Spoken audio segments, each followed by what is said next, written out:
மக்கள் அனைவருக்கும் வணக்கம். நான் உங்கள் பிரகாஷ். ஆக்சுவலாக வந்துட்டு அரசியலில் வந்துட்டு ரொம்ப பரபரப்பான சூழ்நிலை வந்துட்டு நிலவிட்டு இருக்கு. இப்போ வந்து அப்டேட் படி பார்த்தீங்கன்னா தாவேக தலைவர் விஜய் அவர்கள் வந்துட்டு நாளைக்கு வந்து முதல்வராக வந்துட்டு பதவியேற்க இருக்கிறார். அஃபிஷியலாக சொல்லலை. ஆக்சுவலாக இப்போ வந்து 6:30 மணி 7 மணிக்கு போல் இப்போ ஆளுநரை பார்க்கறதுக்காக போயிட்டு இருக்கிறாரு. ஆளுநரை பார்த்துட்டு ஆட்சி அமைக்க கோரி நாளைக்கு வந்து பதவியேற்க இது பண்ணணும் அப்படின்னு சொல்லிட்டு ஆளுநரை பார்க்கறதுக்காக போயிட்டு இருக்கிறாரு. இப்போ அவங்களுக்கு வந்துட்டு மெஜாரிட்டி கிடைச்சிச்சா பார்த்தீங்கன்னா மெஜாரிட்டி கிடைச்சிச்சு. பிகாஸ் ஆஃப் அவங்களுக்கு ஆல்ரெடி நம்ம காங்கிரஸ் கூட்டணி வந்திருந்தாங்க. அதை தொடர்ந்து சிபிஎம் சிபிஐ இவங்க 2 பேர் ஆல்ரெடி அதிகாரப்பூர்வமாக நமக்கு லெட்டர் கொடுத்துட்டாங்க. நிர்மல்குமார் அவர்கள் வந்துட்டு போய் வாங்கிட்டு வந்தாங்க இது ரிகார்டிங்க. இவங்க 2 பேர் வந்தது காரணமாக தொல் திருமாவளவன் அவர்களும் விசிகா கட்சியும் வந்து இணைந்தது. ஸோ தலா இவங்க 2 பேர்ட்டையுமே வந்து 3 பேர்கிட்ட தலா 2 எம்எல்ஏக்கள் இருக்கிறாங்க 2 பேர்ட்டையும். அதனால மொத்தம் 6 ஆச்சு. ஆல்ரெடி வந்து 107 5 + ஒரு 6 கிட்டத்தட்ட 118. ஆட்சி அமைக்க தேவையானது 118 பெரும்பான்மை கிடைத்ததுனால ஆளுநரை பார்த்து இன்னைக்கு அவர் கேட்க போறார் நாளைக்கு வந்து பதவியேற்க வைக்கிறதுக்காக. இன்னும் சற்று நேரத்தில் தெரிஞ்சிடும் ஆளுநர் அவர் வந்து மீட் பண்ண போறாரு அப்படின்னு சொல்லிட்டு மீட் பண்ணிட்டு நாளைக்கு வந்து பதவியேற்க போறாரு அப்படின்னு சொல்லிட்டு. ஆனா என்ன இது ஒரு சிக்கல் அப்படின்னு பார்த்தீங்கன்னா, இப்போ தொல் திருமாவளவன் இருந்தாலும் சரி சிபிஎம் அது சிபிஐ 2 பேருமே வந்துட்டு என்ன சொல்லியிருக்காங்க பார்த்தீங்கன்னா 3 பேருமே என்ன சொல்லியிருக்காங்க பார்த்தீங்கன்னா, நாங்கள் வந்து வெளியிலிருந்து ஆதரவு கொடுக்குறோம், உங்களுக்கு நேரடியாக கட்சிக்குள் வந்து ஆதரவு தெரிவிக்காமல் வெளியிலிருந்து உங்களுக்கு ஆதரவு கொடுக்குறோம். இதற்கான காரணம் என்னன்னு பார்த்தீங்க அப்படின்னா, இதுக்கான காரணம் வந்து இப்போ டிவிகே கட்சியுடைய கோட்பாடு என்ன, கொள்கைகள் என்ன அப்படின்னு சொல்லிட்டு எங்களுக்கு தெரியாது. இத்தனை நாள் நாங்கள் வந்து திமுக கூட இருந்தோம். திமுக கூட இருந்தால் இந்த தேர்தலை சந்தித்தோம் 2026. இப்போ உங்களிடம் கூட்டணி வைப்பதற்கான காரணம் வந்துட்டு இப்போ திருப்பூர் ரீஎலெக்ஷன் வச்சா தேவையில்லாமல் வந்து பிரச்சனை வரும். அதுக்கு வந்து தேவையில்லாமல் ஒரு பெரிய ஒரு செலவு இருக்குது. அந்த மாதிரியான மக்களுடைய நலனும் கருதி நாங்கள் வந்துட்டு உங்களுடைய கூட்டணி வைக்கிறோம். அதனால் நாங்கள் எந்த ஒரு பதவிக்காகவும் எந்த ஒரு பொறுப்புக்காகவும் உங்களுடைய கூட்டணி வைக்கலை அப்படின்னு சொல்லிட்டு 3 பேருமே தெளிவாக சொல்லிட்டாங்க. அதனால தான் இப்போ வந்து ஆதரவு கொடுக்குறாங்க. அடுத்த 6 மாதம் அல்லது 1 வருடம் உங்களுடைய கட்சிக்குரிய நிலைப்பாட்டை வந்து நாங்கள் பார்ப்போம். கட்சி வந்து எப்படி போகுதுன்னு பார்த்துட்டு தொடர்ந்து நாங்கள் வந்துட்டு உங்களுடைய கூட்டணி வைக்கலாமா அல்லது பிரிந்து செல்லலாமா அப்படின்ற மாதிரி ஒரு நிலைமை வரும்னு சொல்லிட்டு விசிகா தலைவர் திருமாவளவனும் மார்க்சிஸ்ட் கம்யூனிஸ்ட் கட்சி தலைவர்களும் தெரிவித்து தான் கூட்டணி வந்து அமைச்சிருக்கிறாங்க. ஸோ இதனால் என்ன ஆகும்னு பார்த்தீங்கன்னா, இப்போ வந்து பெரும்பான்மை 118 நிரூபிச்சிட்டாங்க. 118 இப்போ அவங்க வந்து ஒரு காலக்கெடு கொடுத்துருக்காங்க. 6 மாதமோ அல்லது 1 வருடமோ காலக்கெடு கொடுத்துருக்காங்க. அந்த காலக்கெடுக்குள் இவங்க எல்லாமே வந்துட்டு இவங்க டிவிகே கட்சி பண்ணுறது எல்லாமே கரெக்டாக இருக்கும். அது பேஸ் பண்ணி தான் அவங்க இருப்பேன்னு சொல்லிட்டு வெளியிருந்து ஆதரவு கொடுக்குறாங்க. அப்படி கொடுக்கும்போது இந்த கட்சிக்குள்ளே ஏதாவது அவங்களுக்கு கருத்து வேறுபாடு வந்தால் போகிறதுக்கு வாய்ப்பு இருக்குது. யாராவது ஒருத்தர் போனால் கூட இப்போ விசிக தலைவர் போனாங்கன்னா சிபிஎம் சிபிஐ வந்துடும்.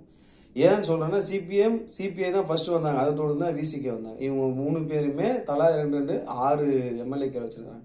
6 எம்எல்ஏக்களுமே போயிடுவாங்க. 6 எம்எல்ஏக்கே போயிட்டாங்க அப்படின்னா மீண்டும் வந்து ரீஎலெக்ஷன் பண்ணுவாங்க. திரும்ப வந்து ரீஎலெக்ஷன் பண்ணதுனால பிரச்சனைன்னு பார்த்தீங்கன்னா திருப்பி டிவிக்கே தான் வரப்போகிறாங்க.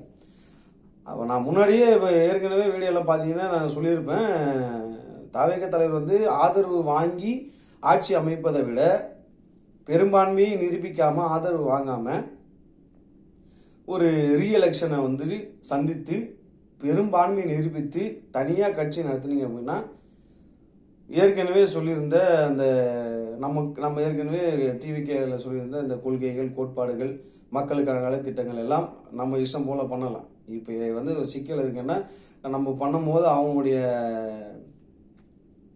நிலைப்பாடுகள் என்னன்னு சொல்லி பார்க்கணும். சப்போஸ் அவங்க எதாவது சொன்னாங்க அப்படின்னு பார்த்தீங்கன்னா அதுக்கு நம்ம ரிப்ளை பண்ணணும். இதனால் கொஞ்சம் ப்ராப்ளம் வரும். இதனால தான் நம்மளோட சொல்லியிருந்தோம் அந்த மாதிரி பண்ணுங்க அப்படின்னு சொல்லிட்டு.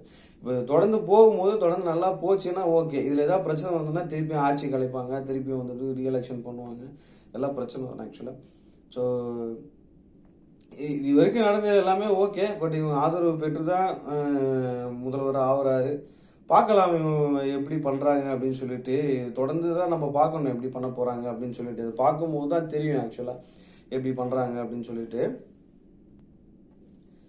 இப்போ நான் என்ன சொல்றேன்னா, இப்போ 118 வாங்கிட்டாங்க. ஆதரவு வந்து வச்சு நம்ம பெரும்பான்மை நிரூபிச்சு ஆட்சி அமைக்கிறாங்க. இன்னும் மேலும் பல எம்எல்ஏக்களை திரட்டி ஒரு 120 125 ரேஞ்சுக்கு வந்து டிவிகே வந்து வைக்கிறதுக்கு ஒரு கட்டாயமாக ஆக்கியிருக்காங்க. கட்டாயத்துக்குள்ள இது வந்திருக்கிறாங்க அவங்க. எதுக்காக அப்படி சொல்றேன்னு பார்த்தீங்கன்னா, அட்லீஸ்ட் 120 125 வச்சிருந்தாதான், சப்போஸ் நாளைக்கு இவங்களுக்கு பிடிக்கல, எனக்கு இவங்களோட செயல்பாடு பிடிக்கல, நான் போறேன் அப்படின்னு யாருன்னா ஒருத்தர் 2 பேரோ இல்லை மொத்தமாக 5 பேர் 6 பேர் போனாங்க அப்படின்னா, அந்த 125 அந்த ரேஞ்ச் இருந்தாங்கன்னா அந்த போகும்போது அந்த எந்த பிரச்சனையும் வராது. அதுக்காக தான் சொல்றேன். 120 இல்லை 125 இப்போ அவங்க 118 நிரூபித்து ஆட்சி அமைத்தால் கூட இன்னும் வருங்காலங்களில் வேற எது கட்சியிலிருந்து பாமக கிட்ட இருந்தோ, அன்புமணி ராமதாஸ் பாமக கிட்ட இருந்தோ, இல்லைன்னா அதிமுக எம்எல்ஏக்கள் இருந்தோ அந்த மாதிரி யார்கிட்டயோ வந்து வாங்கி இவங்க வந்து வச்சிருந்தாங்க 120 125 வச்சிருந்தாங்கன்னா பிரச்சனை இல்லாமல் அடுத்த 5 வருஷம் ஸ்டேபிளாக போகும். அதுக்கு அடுத்து 5 வருஷம் முடிச்சு நம்ம அடுத்து என்ன நடக்குது என்னன்னு பார்ப்போம், அது வேற விஷயம். பட் இப்போதைக்கு நான் சொல்றது 118 ஓகே, ஆட்சி அமைக்கிறதுக்கு சிஎம் ஆகிறதுக்கு. அதை தாண்டி உங்களுக்கு போகணும்னு பார்த்தீங்கன்னா 120 125 தேவை இருக்குது. அதனால நீங்க வந்து ஆட்சி அமைத்த பின்பு கண்டிப்பா இது எல்லாமே சேர்க்க 120 125 சேர்க்கறதுக்காக பாத்துக்கங்க எப்படி பண்ண போறீங்க அப்படின்னு சொல்லிட்டு அதையும் பாத்துக்கணும். இப்போ இன்னொன்று என்னன்னு பாத்தீங்கன்னா, இப்போ மக்கள் வந்து உடனே எல்லாமே எதிர்பார்ப்பாங்க. டிவிகேலேருந்து நம்ம அந்த நலத்திட்டங்கள்லாம் சொல்லியிருக்காங்கல்ல, மகளிருக்கான 2500 ரூபாய் உதவி ப்ளஸ் வந்து அனைத்து மகளிர் பேருந்து எல்லாமே வந்து மகளிருக்கு இலவசம் அப்படின்னு சொல்லிட்டு முன்னாடி சொல்லியிருந்தாரு. நான் வந்ததுமே முதல் கையெழுத்தாக 200 யூனிட்டு மின்சாரம் கொடுப்பேன் அப்படின்னு சொல்லியிருந்தாரு. அப்புறமா 2வது கையெழுத்தாக அனைத்து பேருந்துகளும் அரசு பேருந்துகளிலும் பெண்களுக்கு இலவசம் அப்படின்னு சொல்லிட்டு இது 2 கையெழுத்து ஃபர்ஸ்டா நான் போடுவேன்னு சொல்லிட்டு இது போடுறதுக்கு வாய்ப்பு அதிகமா இருக்கு. பட் அதை தாண்டியும் பிரச்சனை அதிகமா இருக்கு. ஏன் அப்படி சொல்றோம் பாத்தீங்கன்னா, ஏற்கனவே வந்துட்டு நமக்கு 11 லட்சம் கோடி 11 லட்சம் கோடி கடன் இருக்கு.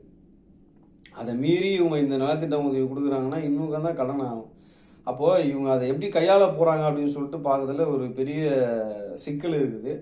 மக்கள் வந்துட்டு ஒரு வருஷத்துல இவங்க நிறைவேற்றணும் எல்லாமே வந்து 1 by 1 பண்ணணும். அதெல்லாம் பண்றாங்கன்னா டிவிகே கவர்மெண்ட் வந்து தொடர்ந்தும் மக்கள் வந்து ஆதரிப்பாங்க, மக்கள் எதிர்பார்ப்பாங்க. ஆக்சுவலா இதெல்லாமே நீங்க சொல்லியிருந்தீங்களே, உங்க வாக்குறுதி கொடுத்துருந்தீங்களே, எவ்வளவு வந்து நிறைவேற்றிருக்கீங்க, இது எல்லாம் எப்ப நிறைவேற்ற போறீங்க அப்படின்னு சொல்லிட்டு நிறைய பார்ப்பாங்க, நிறைய மக்கள் வந்து கேட்பாங்க. ஆக்சுவலா அதுதான் பிரச்சனை இருக்குதுல. அதனாலதான் சொல்றேன், எல்லாம் ரொம்ப கஷ்டம். இந்த ஆட்சியை வந்து இப்போ ஏற்கனவே வந்து விஜய் அவர்களுக்கு வந்துட்டு அவர் வந்து சினிமா துறையில் இருக்கும்போது பல நெருக்கடிகள் பல பிரச்சனைகள் வந்தது. அதை தாண்டி இப்போ ஒரு அரசியல் வர போறாரு அப்படின்னும் போது அரசியல்லையும் இப்போ பார்ப்பீங்க மக்கள் எவ்வளோ பிரச்சனை வந்து அவருக்கு கொடுத்துட்டு இருக்கிறாங்க. எல்லாரும் இந்த அரசியல் தலைவர்களாக இருக்கட்டும், கட்சி தலைவர்களாக இருக்கட்டும், யாராவது நிறைய பிரச்சனை கொடுத்துட்டு அவர் ஒரு வழியா இன்னைக்கு நாளைக்கு வந்து சிஎம் பதவி ஏற்க போறாரு நான் நம்புறேன். மக்கள் எல்லாமே நம்புவீங்க. அப்படி வரும்போது இன்னும் அடுத்த கட்ட நகர்வுகள்லாம் என்ன அப்படின்னு சொல்லிட்டு தொடர்ந்து நம்ம பார்ப்போம். நீங்கள் தொடர்ந்து பார்க்கணும், இந்த மாதிரி அப்டேட் எல்லாமே உங்களுக்கு வந்து சேரணும் அப்படின்னு பார்த்தீங்கன்னா நம்மளோட சேனலை வந்து நீங்கள் சப்ஸ்கிரைப் பண்ணிக்கோங்க. உங்கள் ஃப்ரெண்ட்ஸ் எல்லாருக்குமே ஷேர் பண்ணுங்கள், சப்போர்ட் பண்ணுங்கள். தேங்க்ஸ் ஃபார் வாட்சிங்.